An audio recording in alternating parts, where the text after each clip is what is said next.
அண்ணாமலை எல்லா பிரச்சனையும் நினச்சி யோசிச்சு கவலைப்பட்டு அங்கே ஹாலில் உட்காந்துருக்கும் போது தான் பாட்டி கால் பண்ணுறாங்க. கால் பண்ண அடுத்த நிமிஷம் அண்ணாமலை அட்டன் பண்ண, என்னடா உன் குரலில் ஏதோ ஒரு மாதிரி வித்தியாசம் தெரியுது, என்னடா ஏதாவது பிரச்சனையா அப்படின்னு சொல்லி கேட்க, அது வந்துமா அப்படின்னு சொல்கிறாங்க. என்னன்னு சொல்லுடா, திரும்ப திரும்ப என்கிட்ட எல்லாத்தையும் மறைச்சிட்டே இருக்கீங்க, அந்த வீட்டில் நடக்கிறது எதையுமே என்கிட்ட இப்போல்லாம் யாரும் சொல்கிறது கிடையாது.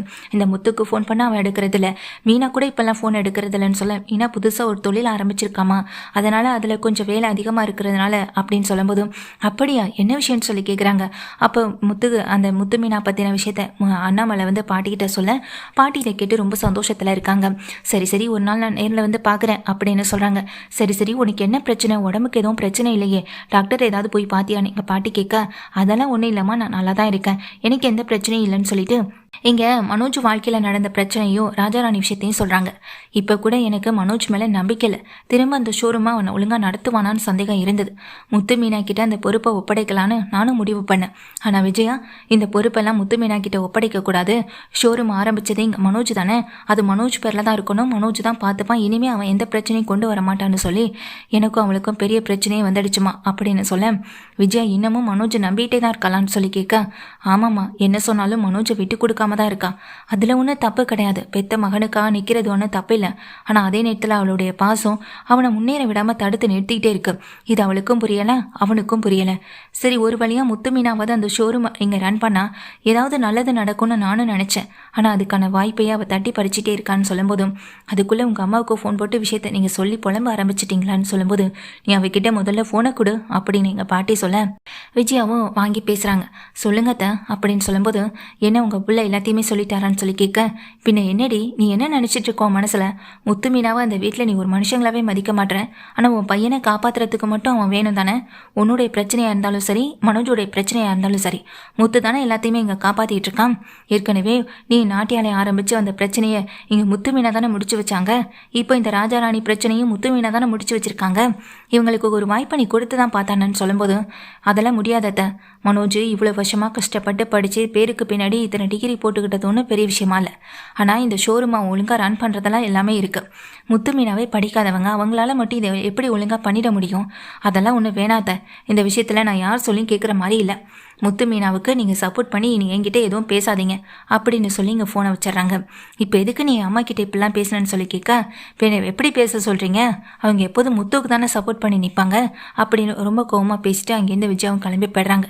இங்கே அண்ணாமலை தலையில் அடிச்சுட்டு, முத்துவுக்கும் மீனாவுக்கும் ஏதாவது ஒரு நல்ல வாய்ப்பு நீயே கொடு அப்படின்னு அந்த கடவுளை பார்த்து வேண்டிக்கிட்டு அமைதியாக உட்காந்துருக்காங்க எங்கள் அண்ணாமலையும். கொஞ்ச நேரத்தில், அதாவது காலையில் பேசிகிட்டு இருந்தவங்களுக்கு ஈவினிங்குள்ளே ஒரு நல்ல விஷயமே நடக்குது. ஈவினிங் வீட்டுக்கே பாட்டி வந்துடுறாங்க. வீட்டுக்கு வந்த பாட்டி, விஜயா, அண்ணாமலை அப்படின்னு கூப்பிட்டுட்டே வர, அம்மா என்னம்மா நீங்கள் வந்திருக்கீங்க, ஒரு வார்த்தை கூட சொல்லலை அப்படின்ற மாதிரி இங்கே கேட்குறாங்க அண்ணாமலை. ஏண்டா இவ்வளோ பெரிய பிரச்சனைகள்லாம் போயிட்டுருக்கு, அப்படி இருக்கப்போ என்னால் எப்படி நாங்கள் நிம்மதியாக இருக்க முடியும், அதான் நான் ஓடி வந்துட்டேன்னு சொல்ல, என்ன பாட்டி இங்கே எந்த பிரச்சனையும் இல்லைன்னு சொல்லும்போது அண்ணாமலை ஃபோனில் எல்லா விஷயத்தையும் சொன்னான். நீ தான் சொல்ல மாட்டேன், ஏண்டி நீ மாடி எனக்கு ஒரு ஃபோன் பண்ணி சொல்ல மாட்டேன்னு சொல்லும்போது, இல்லை பாட்டி அப்படிங்கிறாங்க. ஸோ தெரியும் அண்ணாமலை விஷயத்த சொன்னான், நீ ஏதோ புதுசாக இப்போது வேலை ஆரம்பிச்சிருக்காமே, நல்லபடியாக போகட்டுமா அப்படின்னு சொல்லிட்டு இங்கே வாழ்த்து சொல்கிறாங்க. சரி வாங்கம்மா உட்காருங்க அப்படின்னு சொல்லும்போது பாட்டி போய் உட்காடுறாங்க. மீனா இங்கே வா அப்படின்னு சொல்லி தான் வாங்கிட்டு வந்த பழங்கனி எல்லாத்தையும் கொடுக்க, இதோ இந்த பையை கொண்டு போய் உள்ளே வச்சு சாமிக்கிட்ட சாமி கும்பிட்டுட்டு எடுத்துகிட்டு வாமான்னு சொல்ல, என்னத்தை இருக்குது அப்படின்னு சொல்லி கேட்குறாங்க. அங்கே உட்காந்துட்டு இருக்க மனோஜ், ரோஹினி எல்லாருமே ஆச்சரியத்தோட பார்க்க, இரு மீனா போய் சாமி கும்பிட்டு எடுத்துகிட்டு வரட்டும்னு சொல்லும்போது, மீனா உள்ளே போய் சாமி கும்பிட்டுட்டு அந்த பையை எடுத்துகிட்டு வந்து பாட்டி கையில் கொடுக்குறாங்க. ஆமாம், உங்ககிட்ட ஒன்று கேட்கணும்னு நினச்சேன். ஆமாம், இந்த ஷோரூமை கொஞ்சம் நாளைக்கு முத்துக்கிட்ட தான் ஒப்படைச்சாதான் என்ன, அந்த பிரச்சனைகள் இல்லாமல் கொஞ்சம் நல்லபடியாக போகும்ல அப்படின்னு சொல்லும்போது, அதெல்லாம் முடியாது பாட்டி, நான் இதுக்கு அவங்ககிட்ட கொடுக்கணும் அப்படின்னு சொல்லிட்டு அண்ணாமலை எங்கள் பாட்டியை பார்த்து கேட்குறாங்க மனோஜும். அவங்களுக்கு தெரியாது பாட்டி, அவங்க அந்த அளவுக்கு படித்தவங்களும் கிடையாது, மனோஜுக்கு தெரிஞ்ச அளவுக்கு முத்துவுக்கு எதுவுமே தெரியாதுன்னு சொல்ல, ஆமாண்டி அப்படின்னு எங்கள் ரோஹினியை பார்த்து உடனே பாட்டி சொல்கிறாங்க, மனோஜுக்கு தெரிஞ்ச அளவுக்கு முத்துவுக்கு எதுவுமே தெரியாதா, இல்லைனா தெரிஞ்சிருந்தா எப்படி இந்த பிரச்சனையை அவன் சரி பண்ணியிருக்க முடியும் அப்படின்னு உடனே எங்கள் பாட்டி ஒரு வார்த்தையை விட ரோஹினி முகம் அப்படியே ஒரு மாதிரி ஆகுது. இங்கே கரெக்டாக சொன்னீங்க பாட்டின்னு எங்கள் ஸ்ருதியும் சொல்ல, இந்த வீட்டில் மீனாவுக்கும் முத்துவுக்கும் சப்போர்ட்டாக இருக்கிறதே இந்த ஸ்ருதி தான் போல அப்படின்னு சொல்லிட்டு எங்கள் பாட்டி பார்த்துக்கிட்டு, அத்தை என்ன விஷயம் அப்படின்னு சொல்லி கேட்குறாங்க. அப்போது நீ முத்து மீனாவுக்கு இந்த ஷோரூமை ஒப்படைக்க மாட்டீங்க அப்படி தானேன்னு சொல்லி கேட்க, அது மட்டும் நடக்கவே நடக்காதுன்னு மனோஜும் சொல்கிறாங்க, விஜயாவும் சொல்கிறாங்க. அப்போது இங்கே அண்ணாமலையை பார்த்துட்டு அதே எல்லார்ட்டையும் வந்துட்டு ஒரு விஷயத்த சொல்கிறாங்க பாட்டி. ஆமாம், அது அண்ணாமலையோடைய பணத்தில் ஆரம்பித்ததானே, அப்போ 3 பேருக்குமே அதில் பங்கு இருக்குது தானே, அதே என்ன எப்போதும் பெரிய பிள்ளை மனோஜுக்கு தான் எல்லாம் சேரணும்னு நீ சொல்கிறது, அதில் எந்தவித நியாயமும் இல்லையே அப்படின்னு சொல்லிட்டு எங்கள் பாட்டி கேட்க, இங்கே விஜயாவுக்கு பதில் பேச முடியல. இதுக்கான பதில் உங்ககிட்ட இருக்காதுன்னு தெரியும், ஆனால் நான் ஒரு பதிலோடு தான் வந்திருக்கேன் அப்படின்னு சொல்கிறாங்க பாட்டி. என்ன விஷயம்னு சொல்லிட்டு அண்ணாமலை கேட்க, நீ இவ்வளோ புலம்புனதை நினச்சி நானும் வருத்தப்பட்டேன்டா.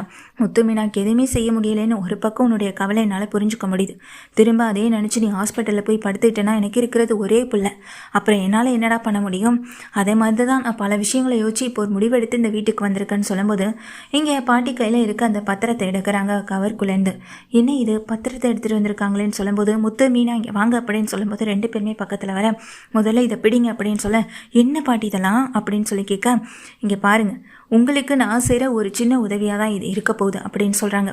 பாட்டி என்ன பாட்டி இதெல்லாம்னு சொல்ல, இந்த நிலத்தோட பத்திரத்தை நான் உங்கள் பேரில் மாற்றி எழுதிட்டேன், இது இனிமேல் உங்களுக்கு தான் சொந்தம், இதை வச்சு நீங்கள் புது பிஸ்னஸ் ஆரம்பிக்கலாம்.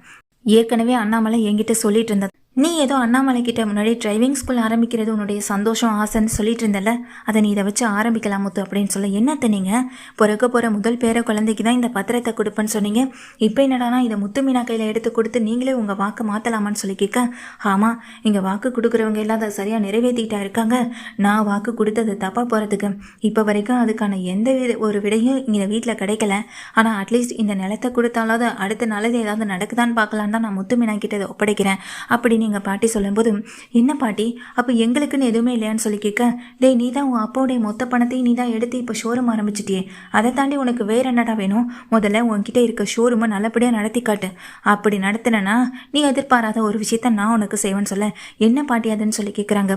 முதல்ல நீ வரதை விட அந்த ஷோரூம்லேருந்து ஒரு லாபத்தை ஈட்டி காட்டு, அப்புறமா நான் என்னென்னு சொல்கிறேன்னு சொல்லும்போது பாட்டியை பார்த்துட்டு எங்கள் ஸ்ருதியும் ரவியும் நீங்கள் இப்படி செய்வீங்கன்னு எனக்கு ரொம்ப சந்தோஷமாக இருக்குன்னு சொல்ல, உண்மையான சந்தோஷமே இவங்களோட தான், மற்றவங்க எல்லாரும் சந்தோஷப்பட்ட மாதிரியே தெரியலன்னு எங்கள் விஜயா ரோஹிணி மனோஜை பார்த்து சொல்லிட்டு பாட்டி அதை கொடுக்கும்போது முத்துவும் மீனாவும் வேண்டான்னு மறுக்கிறாங்க.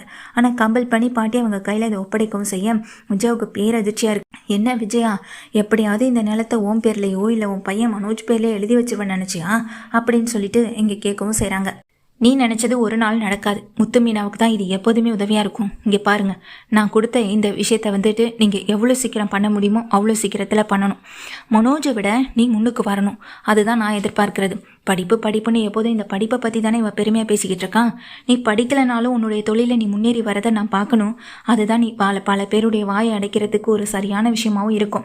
என்ன முத்து செய்வியா அப்படின்னு சொல்லி கேட்க, பாட்டி இது நாள் வரைக்கும் நான் எதுவும் யாருக்காகவும் செஞ்சதில்லை, முதல் தடவையாக நீ என்கிட்ட இந்த மாதிரி ஒரு விஷயத்தை கேட்குற, நிச்சயமாக இதை நான் உனக்காக பண்ணுவேன் பாட்டி. இவனை விட ஒரு படி அதிகமாகவே நான் சம்பாதிச்சு காட்டுறேன், ஒரு படி அதிகமாகவே எல்லாரும் பாராட்டுற மாதிரி நான் நின்று காட்டுறேன், நிச்சயமாக நான் இதை உனக்காக நான் செய்கிறேன் பாட்டி அப்படின்னு சொல்ல, ரொம்ப சந்தோஷம்டா முத்து, இப்போவாது நீ எனக்காக இதை செய்கிறேன்னு சொன்னி, அதை விட எனக்கு வேறு என்னடா வேணும்? உங்கள் 2 பேருக்குமே நான் ஒரு விஷயத்த சொல்லிக்கிறேன்.